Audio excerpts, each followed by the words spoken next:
Welcome back to the channel, everybody. Hey, just getting ready to start painting this guy. Pardon my scratchy voice. Last night was the Ohio State-Texas game, and I may have been cheering quite a bit. It was a great game. If you didn't catch it, I would suggest you go and watch the replays on YouTube. What a game. Anyway,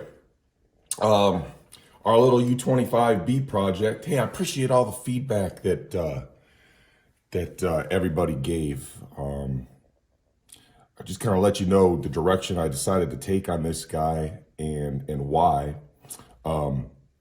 So it seems like everybody wanted to see me do Erie Lackawanna on this one, and I was completely down with doing that. Kind of under one premise, basically, and that premise being that that there would be decals available from specifically microscale. I really like microscales decals, and they don't have the Erie Lackawanna decal set, which was real disappointing. They have Erie Lackawanna decals, but not the specific set for these diesel hood units. So I kept looking and looking, and the only place I can find a set of decals that would work is CMR. And I've talked about CMR in the past. Their decals, they have far and away the widest selection of decals. Their selection is amazing. And their decals look great on the paper, but I've just never been able to get them to sit down and actually adhere. They curl up, and they're kind of pricey. I think they're $18 a sheet, so it just becomes money that you just flush down the toilet, unfortunately. So I've decided to paint this one Conrail blue. I do have the set of Conrail decals from Microscale already on hand. So we're gonna go Conrail blue on this guy. Did a couple things getting ready for it. Pulled off all the small detail parts, broke it down. What I did with this one, if you recall from the previous video where I was talking about this guy, this shell looked like it had sunshades that had been broken off, which is not uncommon. But most of the Conrail units, a lot of these guys did not have sunshades, so not a huge deal. So what I did was I filled in there was a couple holes, mounting holes that were missing the little broken off pieces of plastic, so those holes were vacant. I bought some styrene, some evergreen styrene from the hobby shop, filled the holes, and then I put just a little bit of modeler's putty over that and then sanded it smooth. So that was nice and smooth. And what I did was I took some square styrene, and I created, most of these guys, a lot of these guys at least had rain gutters. So I just put a rain gutter on either side, mounted that. And I actually kind of like how it looks too. It's kind of gives it a little bit more visual interest and whatnot. Pulled all the windshield wipers out. This little base is stuck in there, so I got to kind of push that through before I paint that area there. But got all those out, removed the horn and all the other small details. Interesting thing about this guy. So I bought several of these samples from MTH during their various warehouse sales. Most of them are engineering samples. Sometimes you'll see it'll almost always have writing on it, tells you what it is. And you know, like if you ever do buy stuff from an MTH warehouse sale, you might see something written on it. A lot of times it'll be written underneath. It'll say something like final engineering sample, something along those lines. If it's a final engineering sample, it's literally the final, yay or nay before it goes to market and they do the full production run. This one was a little different. I've never seen this description before. On the bottom of the fuel tank, this one said hand-built sample, and I've never seen that. And so what I believe I have here is literally the prototype for the U25B. This and these pilots, the fuel tank and these pilots on the finished models would be die cast. This is plastic.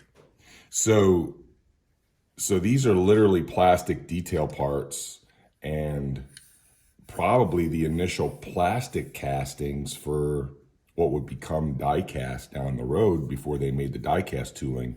So this is most likely the original prototype for the U25B. I know there's a lot of purists out there that would say, well, what are you doing, Steve? Leave that thing like it is. It's literally the original. This is the original U25B that MTH ever made. And I get it, but it's my railroad, and I don't keep shelf queens, and I didn't buy this with the intent of trying to flip it and resell it for a profit or something. Man, it's a toy locomotive. So we're gonna paint it into the way we want to paint it, and we're gonna run it and have fun with it. A couple other things that I found to be unique about this one as I broke it down was the doors. The doors behind the conductor and engineer side of the locomotive are not hinged doors. Now, I don't know if that's how the final or the most recent run of U25Bs, they just did a Protosound 3 run of U25Bs, and there's probably still some of them available on your favorite retailer's locomotive shelf because those hit the market a couple months ago. But usually, on most MTHs, these doors, or at least one of the doors, usually on the engineer's side, will swing open. This one would be a fixed door in real life, I think. But they would swing open. This one is literally, it's just glued. It's just glued in there. So those guys were a little loose when I broke everything down, so I re-glued those. But cleaned everything off. There was an MU hose taped to the roof, and it got a little dirt and discoloration over time. And it might look dirty, but it's just because those are sanding marks. So we got everything sanded down. One of the pieces of brass, I think it was this side, was loose. It had buckled, which is pretty typical with these brass walkways. So I kind of got that guy loose, re-glued that down so it's nice and flush now. So when I got this guy, the folding hinge step up front and the folding hinge step out back, I need to drill that out. We're missing. MTH had those in stock. So I've got a couple hinge steps that are on their way to me. I got the truck, the side frames on their way to me. And then on these pilots, on each pilot, it's missing one set of MU hoses. Now, strangely, from some of the pictures that I saw on the Railroad Picture Archives, a lot of the U25Bs only had one set of MU hoses, but some of them had two. So I don't know, I don't know what the reason for that would be, or air hoses, I suppose.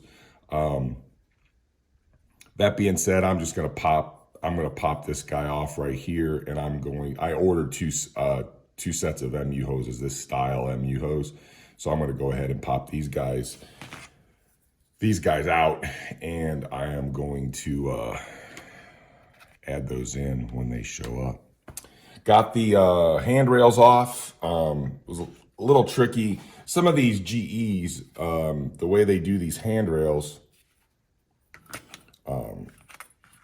there we go. You can see the long sort of, I don't know, maybe a finger or a spade, whatever you want to call that. Those guys just literally press right into these slots, and you really can't get at them from the backside. You just got to work them out really slowly and gently so you don't break or damage anything. One of these front side stanchions and handrails, boy, it was really tricky to get off. I skewered my fingertip when it finally popped out. It went in like a hypodermic needle, so that wasn't fun. But we're ready to get the things painted. It's already been primered by the factory, but obviously all the brass components are unpainted, and it's been my experience that if you don't primer these guys, whatever you paint onto them tends to have a it has a tendency to chip, flake, or scratch off real easy, no matter how you seal it in, whether it's gloss or dull coat. So I'm going to go ahead and prime all these brass components, and I'm probably going to prime the cab where I have the unpainted styrene and some of this discoloration from my sanding to get that adhesive removed, and then we'll go from there. Alrighty, guys. Well, okay, guys, I've got kind of got the first round of paint on everything. I just wanted to show you sort of where I was. I drilled out that base of the windshield wiper that got stuck in there. Put some primer on the cab roof. I primed all the brass, and then I went ahead, pardon my scratchy voice, I went ahead and painted all the black on the walkways. And you're probably thinking to yourself, well, gee, Steve, that looks real sloppy. It's overspray all over the place and yada, yada, yada. And that's true. That is exactly the case. But didn't want to create a tape line. And obviously, everything that's primer gray right now is going to get painted blue, right? So easier to tape this off because it's textured diamond plate. The tape is not going to stick as hard to it. And I'll use that yellow Tamiya masking tape. But I'll be able to get a cleaner edge by taping the walkways and the very, very small. Let's see if I can get in there. It's starting to get dark, so I'm getting some reflections and lights. Easier to tape off those little steps and stuff like that than it is to paint the whole locomotive, then tape it off and come back in and do the steps. Hope that makes sense. I also, it might be hard to see, but I back primed all the etched brass grills and grates with black. After I did prime, I didn't put any black on these guys. These are primed in gray. Just want to get rid of all that brass coloration the best I can without putting a super heavy coating on there. But yeah, looks really nice. Where there was that stuff, that adhesive or whatever it was on the cab roof, like I mentioned, I sanded that and then primed it again. Still left some marks and etchings, but I plan on weathering this guy when I'm done, so that's good because it's gonna grab some of the dirt and grime. Went ahead and painted the pilots, excuse me, painted the pilots, and I also painted the fuel tank assembly in black. It might look like I missed some gray there, but that's actually just the sun, or the light reflecting. I actually kind of thought it might be cool to leave that handwriting on there that proves that this is the original hand-built sample. So kind of put a black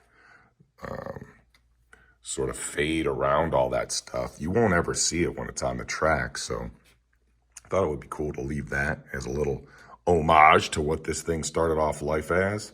And, you know, the more I thought about it, I think I'm just going to go with the single MU hose on each pilot, like I've seen in some of the photos.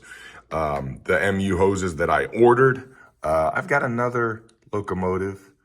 I've got an AC 4400 that I did some paint work on that actually needs some MU hoses. So I'll use those on the back pilot is missing the MU hoses. So I'll just use those on that, and they'll go to use.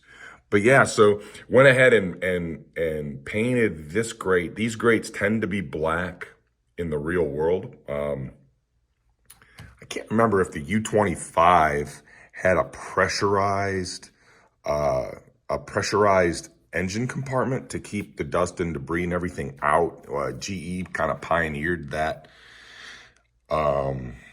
system where it was positive pressurization inside the engine compartment. So it kept the prime movers and all the equipment clean, because rather than trying to allow things to get sucked in through the grates, it would push them back out. But either way, I primed this and then put a very, very light and choppy coat of black on it and hit it from the inside going the other direction. All I want to do is get all that brass, remnants of that brass, to be painted and covered.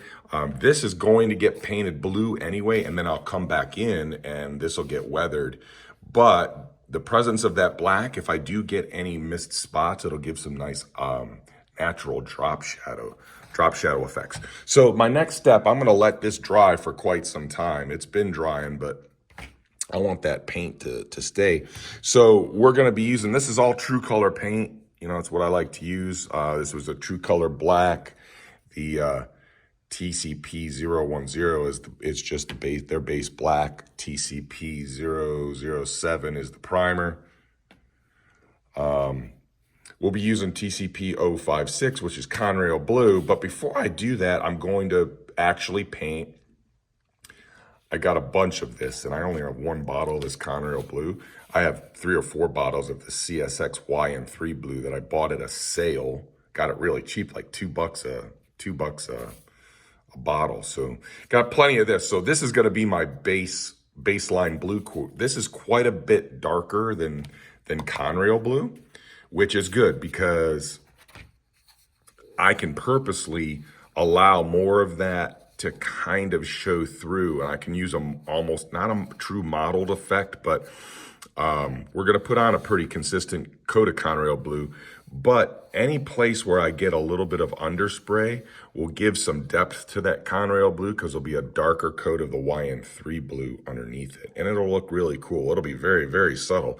But then when the weathering gets added onto it, it's those slight variations that really give you some of that nice real world depth. But that's kind of where we're at. The sills, I can just see a little bit of where the glue kind of doesn't give me a super clean edge right there. I don't know if it's showing up, but I might hit that with my sanding sticks, see if I can't get that to flatten out a little bit more before I go to the next step. Again, this is going to get weathered, and that's where a lot of dirt and grime is going to collect anyway. I'm not worried about what it's going to look like. It'll look awesome whenever I'm done. Got the front pilots painted black, went underneath and made, just making sure that I'm not missing any spots. Put a initial coat of primer on all the handrails and stanchions, and then I came back through as I was running low on paint and thinned it out to start cleaning out the airbrush, and just pretty much kept hitting this. So there's a nice tack coat on all of my handrails and stanchions. So they're ready for paint. I'm gonna leave the little smokestack / spark arrestor in a primer gray color, because this is going to get heavily weathered and with some rust effects and some diesel soot and everything, and that color is perfect. I think a lot of people and a lot of the models that come from the manufacturers, the smokestacks are painted silver usually, and while that might look cool if you don't weather your locos, silver has a weird tendency when you weather it. It gives all the weathering a metallic look.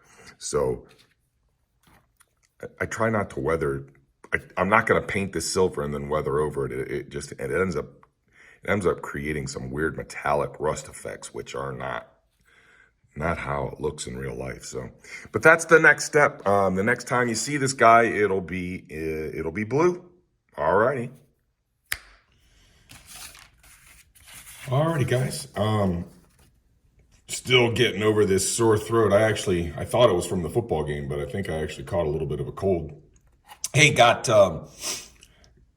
the car body and cab of the shell. I primed it with the CSX YN3 blue, like I mentioned, and then came back over that with the Conrail blue, and I really like the depth of the color that I got. It's probably not going to show up on the camera, but I got some real nice sort of very minor and slight variations of the shades of blue, which is what would happen is a locomotive gets sun bleached and ages, gets grime on it. Again, I'm going to weather this guy. It's not going to get weathered heavily, but literally the way I painted this, it already gives it a slightly weathered effect without actually having to physically weather it. Because I painted these air intakes on either side of the rear end of the long hood black, the overspray from the blue actually gives these an actual weathered effect without me having to weather it. Now I will weather these slightly, but came back in, taped off my black walkways, and even though I sealed in the black, the tape did pull off a little bit of paint and reveal some brass colorations. Not a big deal. When I weather these, that'll cover up what little spots the brass work might be showing. But yeah, it looks really great. I'm getting ready now. The mirrors, you can see, have a lot of blue overspray on them. Those will get painted silver at the very end once I'm done. So I'm not worried about those at the present moment. But getting ready to put the Conrail decals on. So I'm gonna go, if I look at the number boards here, they actually have 2605. Actually, we can look at the cab numbers too. 2605 in sequence right there. So this guy's gonna be unit 2605. That way I can just cut the decals out in one piece without having to piece them together. Not such a big deal on the cab numbers, but on the number boards, I'm not sure what size I need to use on these number boards. This will be the last thing I do because I have to unmask the entire locomotive to do the number boards. So once I unmask them, I'll see which size number boards will fit on these particular pieces of clear plastic. But in either case, it's going to be a relatively small, tight cut. And the fact that I've got 2605, all as one number, that just eliminates me having to splice things together and get things straight. The one thing that's a little unfortunate, you probably can't see it on the decal sheet on the camera here, but these really small white decals right here, those are the locomotive engine type. And they got like everything on here but U25B. So I'm gonna have to splice a couple of these guys together to make U25B. Which is not going to be fun because these are flippin' tiny. These are like end scale size decals, but that's fine. That's fine. It's the challenge is what makes it fun. The cool thing about this decal set from Micro Scale is it comes with a couple of the different Conrail patches that you can see. So I know there's a lot of people that some people suggested Penn Central, some people suggested Erie Lackawanna for this project. I have an unpowered GP35 that's in that EMD demonstrator scheme that I plan to patch out. I always plan to patch that thing out to Penn Central whenever I get around with it. There's a whole reason behind why I'm doing these locos this specific way and why I wanted to make this U25 a Conrail unit, whether a patched out unit or an actual Conrail blue unit, which is ultimately what I decided to do. But you'll see that well down the road why I'm doing this, but there's rhyme to the reason. But okay, guys, I'm gonna go ahead and get these decals on and keep this project moving forward. Well, alrighty, everybody. Hey, we're getting pretty close on this thing. My side frames came in and I got those mounted up. I also got the front and rear step platforms mounted, which I will tell you, those things are kind of a pain in the butt. I'm not sure if the prototype had slightly different size mounting points, but boy, what a pain in the neck these were to get mounted. Thankfully they had them in stock though. What I did was I took my little pin vise and drilled out the holes a little bit. Got the decals on, had to cut the Conrail logos down. The microscale Conrail logos, they're kind of one size fits all. So these are for shorter hood 4-axle units or long hood 6-axle units. So cut those to size and went with number 2605 because on the decal sheet they had that number, that sequence in order. So we got those mounted up, got everything back together, finished the paint work, and really happy with the way it's turned out. This one is lightly weathered. Just have a couple more items to finish on this guy. The side view mirrors, I have not painted those yet, which is why you still see the windows taped. So I got to paint the side view mirrors silver. And then I just have to get the windshield wipers mounted back on there, and we got to do the number boards. And you see here, the Conrail they have black with the backlit see-through number boards. So we'll get the number boards mounted up on these guys and put one last, this has several coats of dull coat on it. It's very, very flat. Just some minor exhaust grime and soot down around the bottom. Nothing too over the top on it. I really like the way it came out. And then once we get those final couple details mounted, I'm gonna program this thing and she'll be ready for the layout. All right, let's get to the next step. Well, alrighty guys, here is the finished project. Finished product. And boy, I'm telling you, I am so happy with the way this turned out. Got the number boards on. You can't see it from this angle, but I got all the windshield wipers mounted back on, and I painted the side view mirrors. Also, after I was done with everything, I got it on my little test track and programmed it. And I'll tell you, this has a really nice sound set. Really like the way this thing sounds. Sounds quite a bit different than a lot of the kind of standard sound files that you would come to expect from MTH. Because this is a 3-volt Protosound 2, there was only 2 runs of 3-volt Protosound 2 before they went to PS3. So my sound file options were a little bit limited, but this one sounds different than anything else I have on a layout. So I know some guys like smoke, and I'm about the visual, and I really like sound as well. I love the way these things sound running around the layout. But man, really happy with the way this one turned out. We got some very light weathering. It might be showing up on the film, but just some light grime on the trucks, on the fuel tank, around the fuel filler, some fuel spillage.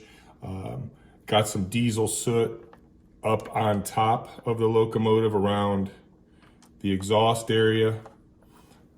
Really happy. Now 2605 is a former Pennsylvania unit, which then became number 2605 when it went to Penn Central. And this guy was built in 1962, and it was scrapped in 1988 after being sold to, I believe, the Prairie Central Railway, PACY. They patched over the Conrail and just put Prairie Central over that. The left axle, they stayed in blue their whole life and had the can opener on them all the way until they got scrapped in 1988. Cool little locomotive. For anybody that kind of followed along with this project, and hey, appreciate you following along. For anybody that contributed suggestions, I appreciate that. And for the folks that wanted to see Penn Central, I've already started on the next one. This GP30, it's an EMD demonstrator GP30. This is just a non-powered unit, but started taking the, kind of sanded this down over here. This has, I can't feel this with my fingernail. So this guy back here, I'm just gonna paint over this. This is gonna be a Penn Central unit. So where you see white, I'm gonna paint black, and then I'm gonna use my Conrail patches. So this will be a patched out former Penn Central unit. I bought this one from an MTH sale, and it was listed as a powered unit. And when I got it, it had 2 motors in it and nothing else. So they had gutted it. Sometimes you win, sometimes you lose. But we'll turn that one into a little guy to run with this one. Like I said, there's a bigger picture reason to why I'm doing this, and somewhere down the road we'll have that. We'll kind of circle back to this project and have this on the channel, and I'll explain all that. But gonna be heading up to the layout this coming week. I plan on heading up there. Today is Saturday, and I'll be heading up to the layout on Tuesday for a couple days. So planning on getting this guy some run time on the layout. So I probably won't make any full videos, but I'll probably make a short or two. So just keep an eye out for some shorts to see and hear this guy running. Well, alrighty, guys. Hey, appreciate you spending some time with us. Hope everybody has a great day and has a great week. Thanks for visiting the Lake Erie Midwestern. Alrighty. Happy railroading. Take care.